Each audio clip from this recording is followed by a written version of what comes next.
Good morning, everybody. Welcome to my very first presentation on this channel, Understanding Asynchrony in JavaScript.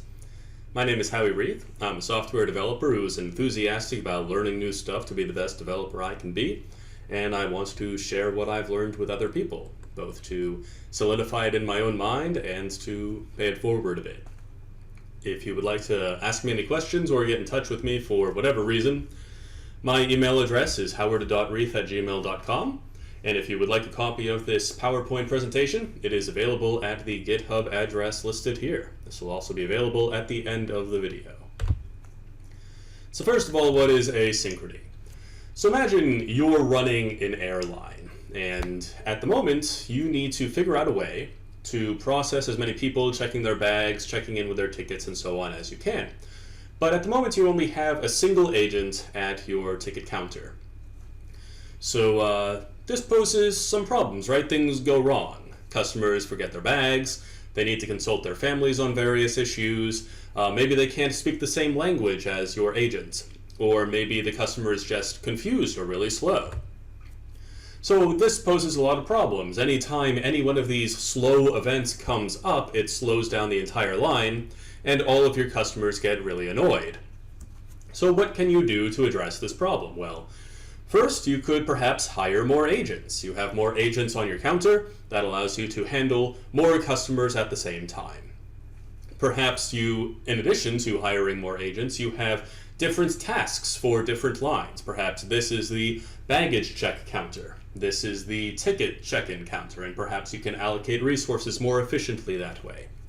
Perhaps you have an express line, and let's call it what it is, a slow line. This line is for everybody who checked in online and just has a couple bags they need to put in. They're going to be really quick. This line is for people who have questions, people who don't necessarily already have their tickets purchased, something along those lines, people who are going to be a little bit slower to process.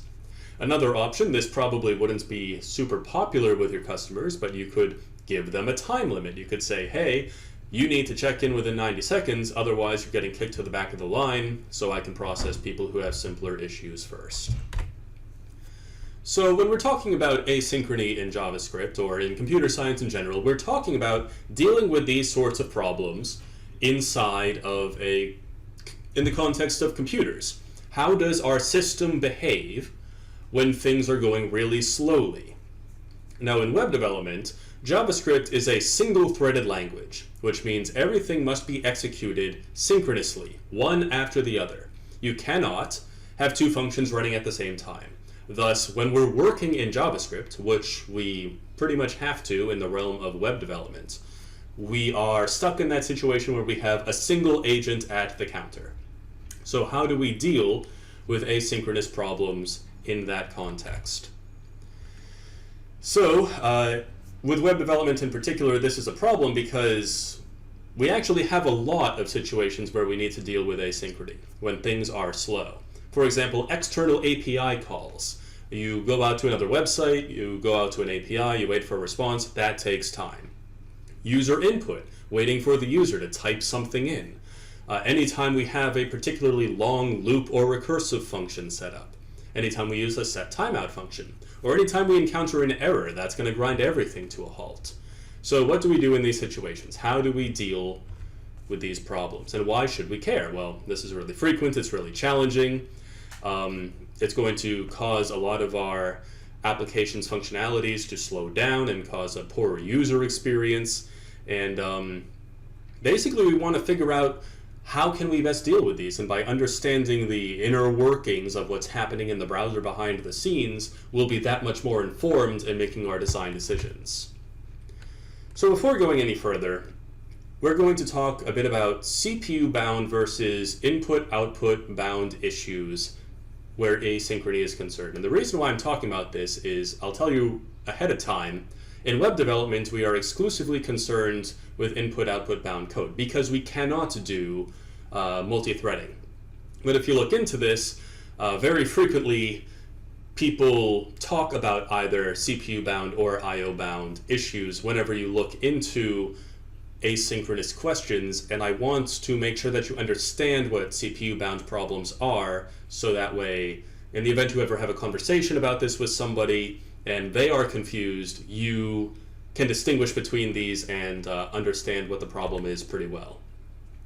So a CPU-bound concern is, can I make my code run faster by spreading the workload across multiple heads on my processor? It's about maximizing efficiency by recognizing processes in your code that can run independently of one another. Thus, you can run them concurrently at the same time rather than having to run them one after another.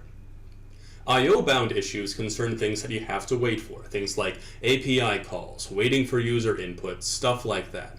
These issues cannot be improved by adding additional threads, and in fact, doing so will make the code run slower because you need to add in the additional logic for handling the transitioning between different threads.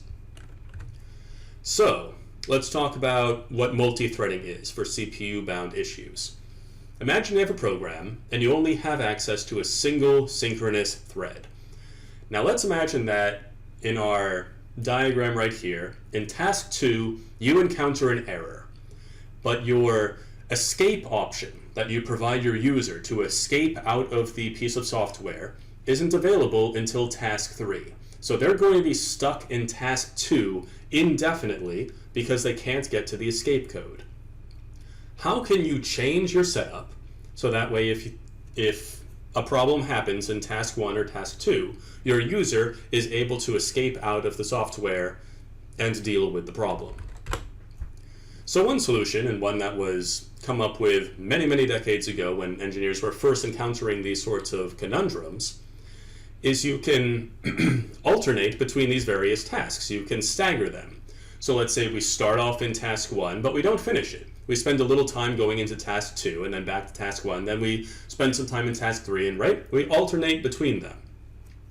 That way, if task 2 hangs up, we escape out of it, go into task 3, and it's like, oh, okay, well now we have access to our escape code, we can run our commands and do what we need to do in order to escape out of this error. We're not stuck in this one place forever. So this is really cool. Obviously, a lot of operating systems, a lot of pieces of software have implemented this exact solution, but it is worth noting that this is always going to take longer to run than it would take if all of your code were run ordinarily, synchronously, but didn't encounter any problems, right? Because you need to have that additional logic in there to alternate between everything, and that's going to consume some resources. So now let's imagine that we have identified various threads that indeed can be run independent of one another. Well, in that case, if we have a processor that has multiple threads, we could say, hey, you take on task A, you take on task B, you take on task C, everybody run at the same time, and then everybody sync up when everybody's done. Then we'll just continue synchronously for a bit until we identify the next part where we can split up our tasks. This is really great.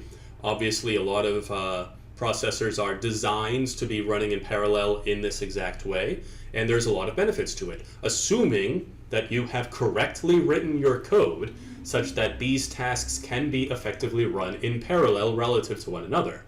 In the event that you ever have one task that is dependent on another task, but you're trying to run them in parallel, it's probably going to take longer than if you had just run them synchronously, because now you have to run the logic to manage the parallel running of these tasks that you wouldn't otherwise have to run if you had just run them in synchronous order from the beginning.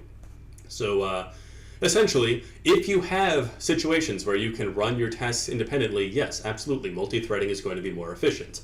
But if that's not the case, if you have a piece of software where everything actually does have to be run one after the other, then that is the way that you should do it. So, here's a quiz. Which is faster? Executing code synchronously or concurrently, i.e. multi-threaded? Like many things in software engineering, it depends. If there are multiple processes, then multi-threading will be faster. If there are not multiple independent processors, then running synchronously will be faster. So now, with an understanding of that out of the way, I want to reiterate, this is almost never what we are concerned with when we talk about asynchrony in web development. We are talking about something else, and that's what we're going to get into now in part 3, JavaScript, and the browser. So to understand what's going on, let's start by talking about the call stack. So the call stack, if we think about a stack is something, it's a data structure that is last in, first out. So you can think of it like a stack of plates. You stack up these plates, and if you want to get to one of the plates that's in the middle of the stack, you can't access it directly. You have to take each plate off the top of the stack in order to get anything that's lower down on the stack. This is basically how this data structure is working, and it is how we run our functions in the browser. So for an example, let's say we have this have function. Have calls the divide function. So if we run our code in this order, you're going to look inside of our stack, you're going to have main at the bottom, and then have is going to be on the stack, and then divide is going to be on top of have. Now you can't run have until you have run divide. So you go into the stack, you execute divide, it performs 10 divided by 2, it returns that, divide pops off the stack, returns its value into have takes the value, returns it, pops off the stack, returns it to main, and presumably somewhere in there we're going to have some way to use or display the value that have returns to us. So if JavaScript is a synchronously run single-threaded language, how is it that we do any asynchronous stuff? Because obviously we do. Well, fortunately for us, modern browsers are not limited to the JavaScript code that we have inside of them. They have available to them a variety of what are called web APIs, which are basically additional functionalities beyond the mere JavaScript code. Some web APIs you might be familiar with are the Document Object Model, or the DOM, or AJAX, which you probably use to do a lot of your external API calls. We have set timeout, and many, many more. So these APIs exist outside of your JS code and some of them allow for asynchronous behavior. I'll also let you know that Node also has APIs available, but instead of having these web APIs built into the browser, they are C++ APIs. So now that we understand the call stack, let's talk about the task queue and the event loop. So let's say we have some code that's using the set timeout method, and let's just imagine that we're doing a console log in set timeout, and we're going to wait for 2 seconds. So when you call that set timeout, what it does is it takes your callback, a console log in this situation, and shoves it into the web APIs. And the web API does the set timeout for 2 seconds, and once it completes, it pushes that console.log, our callback function, into what's called the task queue. Now a queue is like a stack, except instead of it being first in, last out, it is first in, first out. So it's like a line. It's like when you're waiting in line for a roller coaster or something, right? You got in line first, you get to go out first. So the task queue sits, visualize it like underneath the call stack and underneath the web APIs, and it's receiving stuff from the web APIs. And next to the task queue is this thing called the event loop. And the event loop is basically a while loop that is constantly looking at the task queue, and it's constantly looking at the call stack. And what it's saying is, if I have something in the task queue and the call stack is empty, I'm going to push the thing in the front of the task queue to the bottom of the call stack, and then the call stack will execute it and do whatever that callback says. So in this case, after our 2 seconds have elapsed, the console log gets pushed into the task queue, and the event loop says, oh, hey, there's something in the task queue. I'm going to push you into the call stack, and then the console log gets executed in the call stack, and whatever it says is printed out into our console. So let's go over that again and just illustrate it. So we have a console log of star. We have a set timeout function that inside of it has a console log of a new hope that's going to elapse after 2 seconds. And then we have console.log wars at the bottom of our console. So we execute this. The star clog gets put into the call stack, gets printed out into the browser console. We put our set timeout with callback inside of our call stack. The set timeout starts to run in the web APIs. The wars console.log gets put into the call stack, boom, gets printed out into the browser console. Now finally 2 seconds have elapsed, the timer is done. The web APIs push this into the queue. The event loop takes a look at it and says, oh, hey, I've got something in the task queue, and look, the call stack is empty. I'm going to push this callback into the call stack. Our callback was our console.log function. Pushes a new hope into the browser console.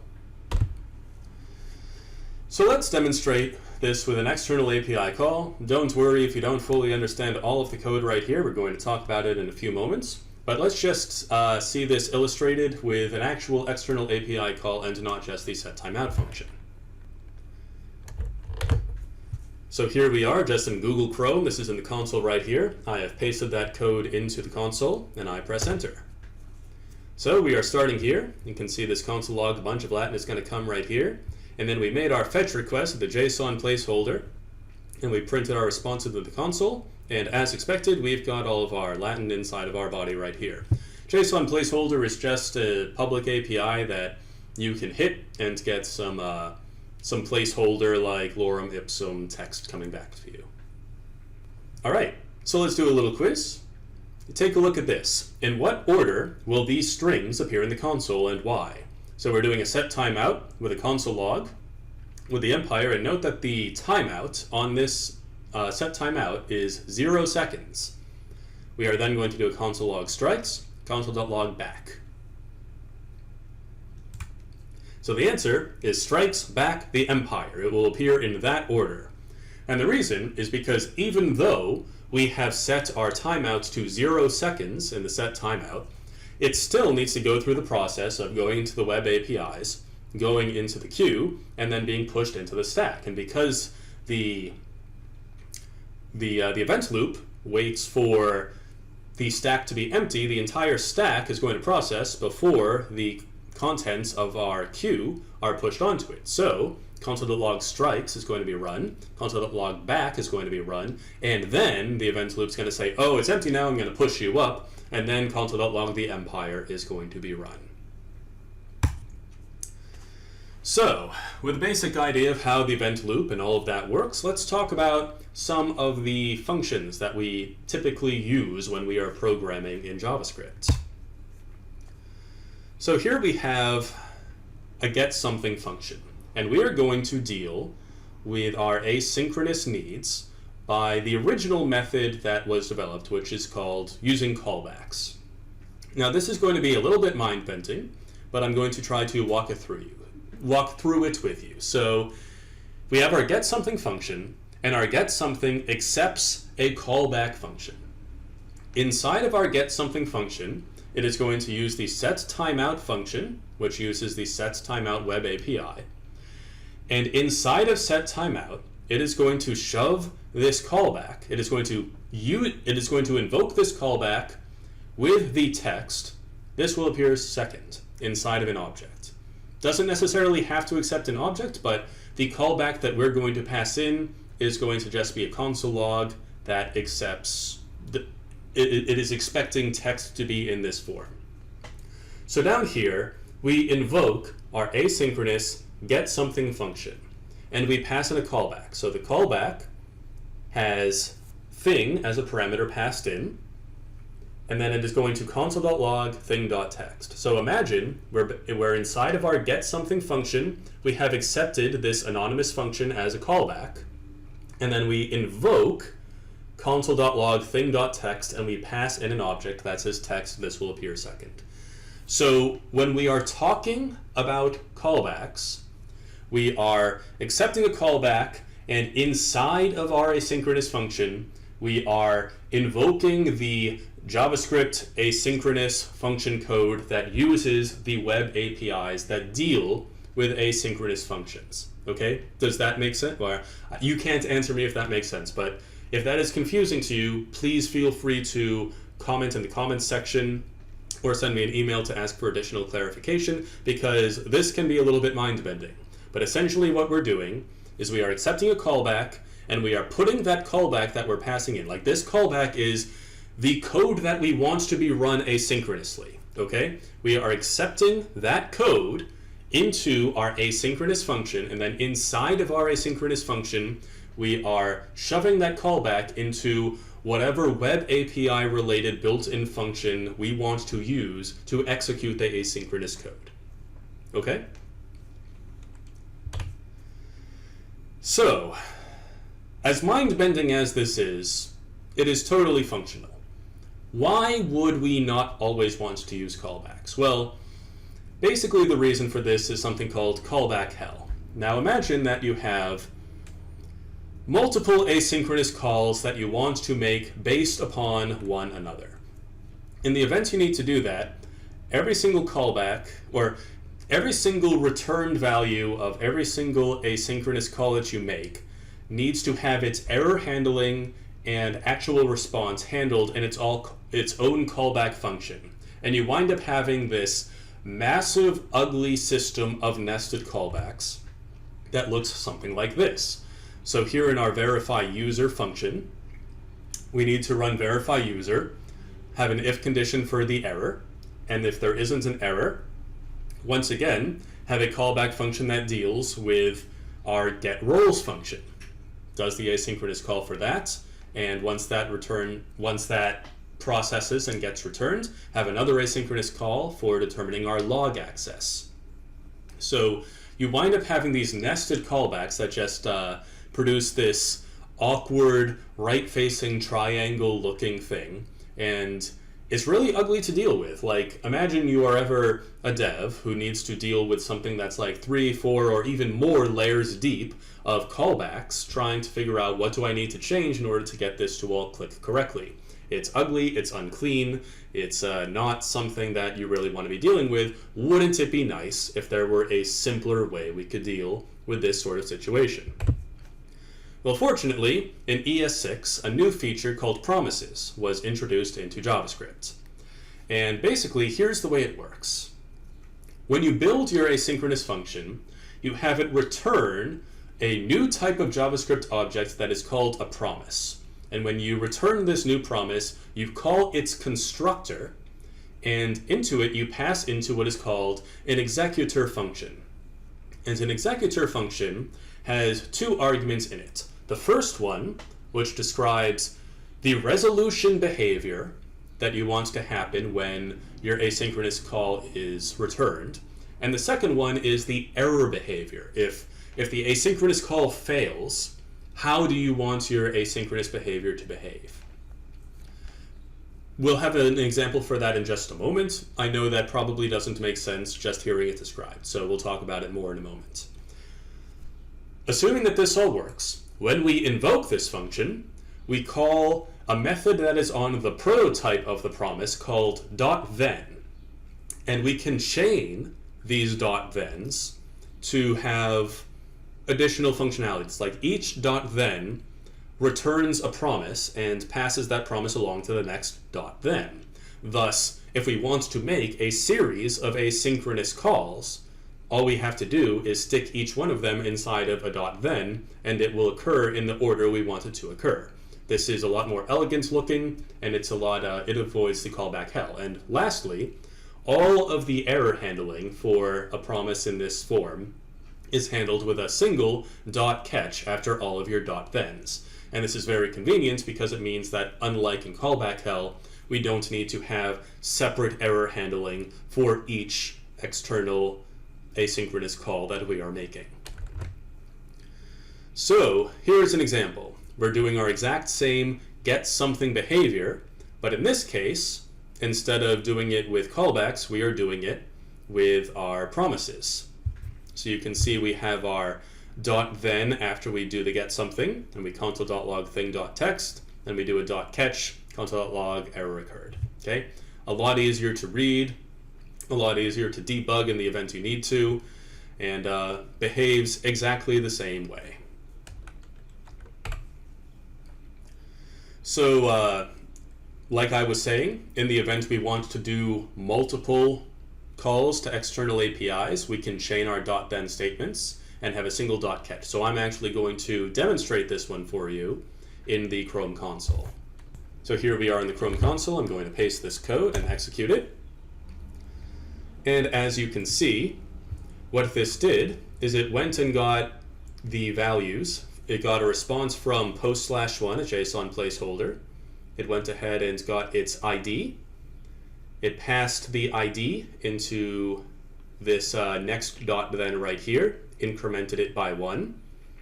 and then put that new ID in here, and effectively made a request to post /2, and got our response, which was a different set of Latin from what we got before. So obviously this is very simple. All we're doing, we could just as easily have done the .2, but I wanted to do this illustration for you because this is showing how simple it is when using .thens to make your second request based on the response from the first request. All right, moving on. One very handy method that I want to mention in particular while we're talking about promises is promise.all. So let's say you have multiple external API requests or a set timeout or something that you want to make sure that you get every single one of them resolved before you continue with your synchronous code. In the event that is the case, and let's also say that you don't want to chain them one after another. You want to make these calls simultaneously. In that event, what you do is you make your 3 or however many asynchronous calls, and then you call promise.all, and you pass all of those promises into promise.all as an array of them, and then do a single .then, and do whatever it is you want to do with them. So let's, I'll actually demonstrate this one in the console for you as well. So here they all are. We execute it. It's going to take about, 2 seconds? Yeah. And it resolves them exactly as we indicated it should. It should console.log the values as returned by the promises. So that is very handy, not necessarily something you'll be using every day, but in the event you need it, very, very handy function to know. Okay, one thing before we leave promises that I want to mention is the .then and .catch syntax might remind you of try-catch, but you cannot use try-catch with promises, and if you do so, you're going to cause an unhandled exception, and it is not going to be fun. So just make sure when you are using promises, you are properly using the .then and .catch syntax, so you are not throwing your promises away inappropriately. So quiz, how do you handle errors in promises? Simply enough, you write a .catch after your .thens. All right, now let's get to async await. So async await was introduced in ES7 and in Node 7.6. Here's how it works. When you want to declare that a function is going to be handling asynchronous behavior, what you do is you put the async tag in front of that function. When you call that function, you use the await tag. Await is used to declare that we want to wait for the result of an async operation that is occurring within the aforementioned async function. Note that a function can only have the await keyword if it is actually awaitable, and that is to say that the function returns a promise. Functions with the await keyword are interchangeable with functions that resolve promises. So basically, if you wanted, you have an async function and you could .then after it and resolve it just as we talked about in promises before, or you can use the await keyword and make it look a bit more synchronous. So let's illustrate that right now. So here's our getSomething function. Fetch something is an async function. It awaits getSomething, which returns a promise. And we store our promise's resolution in the variable thing. With async await, we can handle with a try-catch. So unlike when we were doing it with .thens and .catches, if you want to do a try-catch around an async await, you actually can do that. I am just illustrating here that if we go back to the previous slide, you'll notice that for fetch something, we are doing our old .then .catch syntax. We can do the exact same thing by setting a variable equals to const the result equals await fetch something, and then console.log the result. So this is pretty much identical text, identical functionality. All we are doing is storing the result in a variable in this case, as opposed to console logging it inside of the .then. So let's do a bit of an illustration right here. We're going to hit JSON placeholder again, and we're going to do it with async await syntax instead of the .then syntax. Here we are in our console. I have pasted the code, and voila, it works the exact same way as all of the code that we have discussed thus far. Okay, so Async await, what is it? Well, it's nothing more than syntactical sugar built around promises that makes it look more synchronous and easier to read. I don't know about you, but I rather like being able to just const blah equals the result of what I want from this asynchronous code, as opposed to having to do even the complexity of the .then and .catch syntax. It is very elegant, it looks synchronous, it's easy to read, it's easy to understand. That having been said, the primary benefit of this is just aesthetic, okay? All of this compiles down to the same code at the end of the day. It is all using the event loop and everything else I discussed in the exact same way. You're not going to get much in the way of machine-level benefits from using one approach to the other. So when you are deciding which approach to asynchronous behavior you want to use, it is purely your own aesthetic judgment call. What is going to be easiest to read? What is the best looking code for the use case that any future developer who's looking at this code is going to understand it most easily of all? So, let's do a quiz. In what situations would you use a callback as opposed to promises and as opposed to async await? Once again, this is going to be your own judgment call.